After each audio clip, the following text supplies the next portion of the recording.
Push-ups require the strength of your chest, shoulders, triceps, and even your core.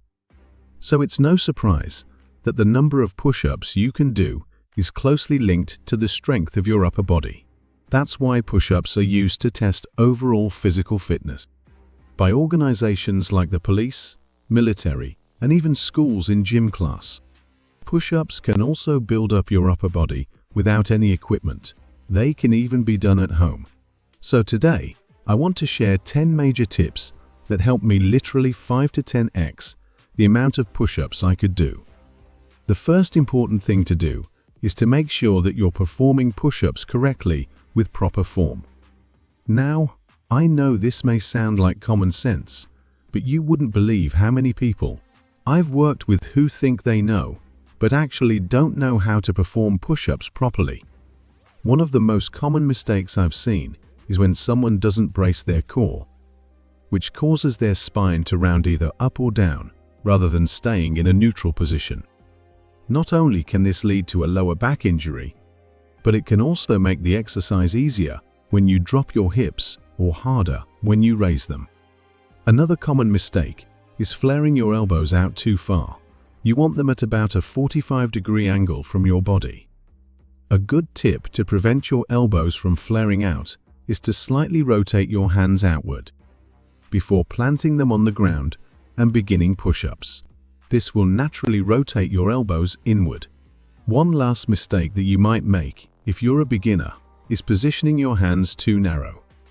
This is great for overloading the triceps, but it will reduce the number of reps that you can do overall.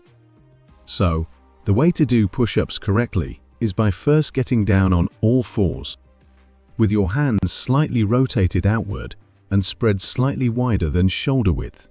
Then, plant your toes into the ground behind you. Get into a push-up position while squeezing your core and glutes so that the back of your head, your hips, and your heels end up in a relatively straight line. Then, bend your elbows and lower your body down until your chest is right above the ground. And finally, push yourself back up until your elbows are straightened. The next tip to increase your push-ups is often overlooked, even though it's the lowest hanging fruit: lose body fat.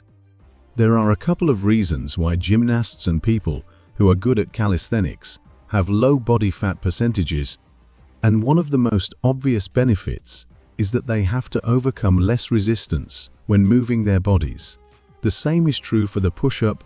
The more you weigh, the harder it'll be, and the less you weigh, the easier it'll be. This is actually contrary to the bench press, where people are generally stronger the heavier they are. This is because, unlike a push-up, bench pressing doesn't force you to lift your body weight. To get a better idea, we can look at a study published in the Journal of Strength and Conditioning Research that found that, on average, you have to push up about 64% of your body weight when doing push-ups. So if you weigh, let's say 200 pounds, you'll have to push through 128 pounds of resistance. Meanwhile, if you weigh 150 pounds, you'll only have to overcome 96 pounds of resistance. So it's obvious, if you want to be able to do more push-ups, lose excess body fat. I have a ton of videos that can help with that, which I'll link up in the description below. Another tip that can help both advanced practitioners and beginners is to use kneeling and incline push-ups. Since you have to press up about 64% of your weight when doing a regular push-up, a lot of that weight will be taken off when performing push-ups from your knees or with your hands placed on higher incline levels.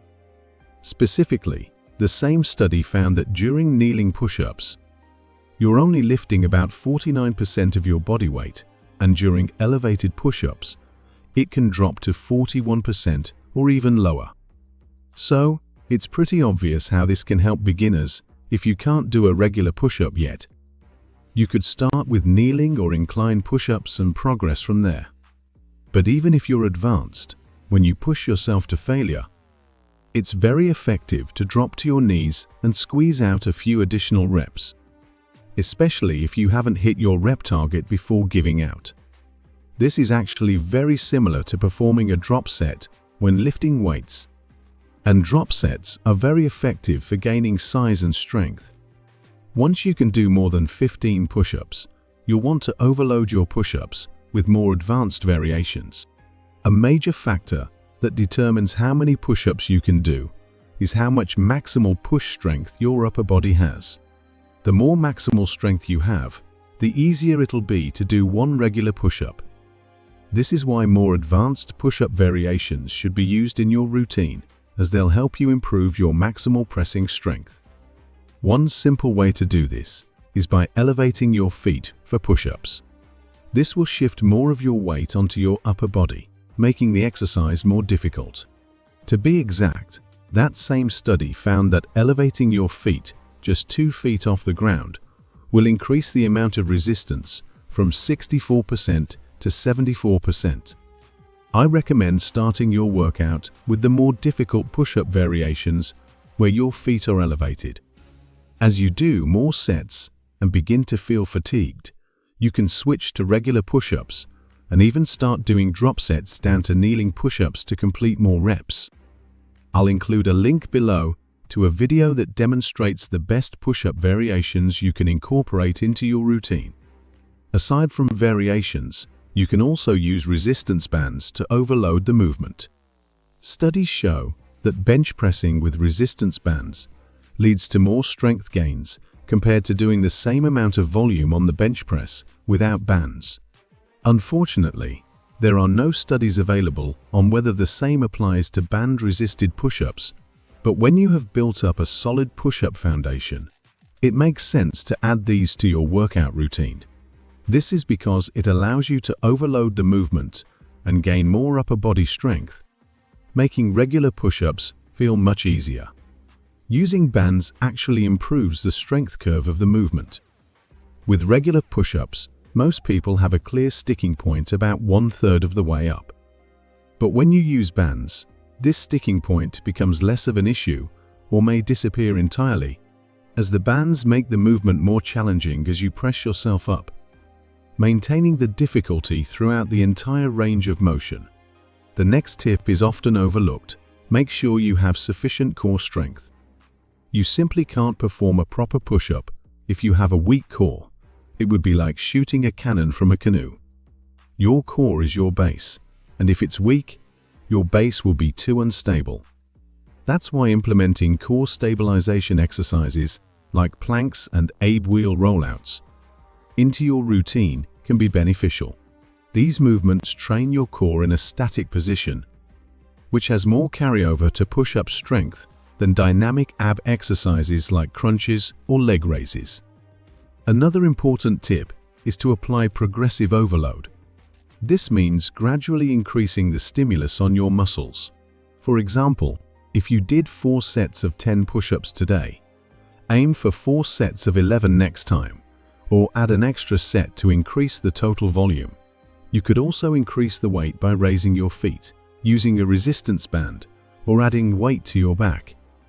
When you're used to training with extra weight, you should be able to do more regular push-ups. Finally, consistency is key. You're not going to go from 0 to dozens of push-ups after one session. Create a plan, give yourself enough time, and stick with it. Many people overestimate what they can achieve in the short term and underestimate the long-term potential. So, with consistency, you can achieve impressive results. One last tip: if your goal is to improve your push-ups, prioritize them in your workouts. Don't leave them until the end when you're exhausted. Start with push-ups if they're your main goal. If it's a secondary goal, start with heavier exercises like bench press and finish with push-ups later. If you enjoyed this video, make sure to subscribe to the channel. I'll link the 12 best push-up variations in the description. For faster results, I also offer a proven program that helps clients achieve amazing results in less than 2 months. It includes a customizable meal plan, video exercise library, workout plans, a recipe book, and an accountability coach. See you soon.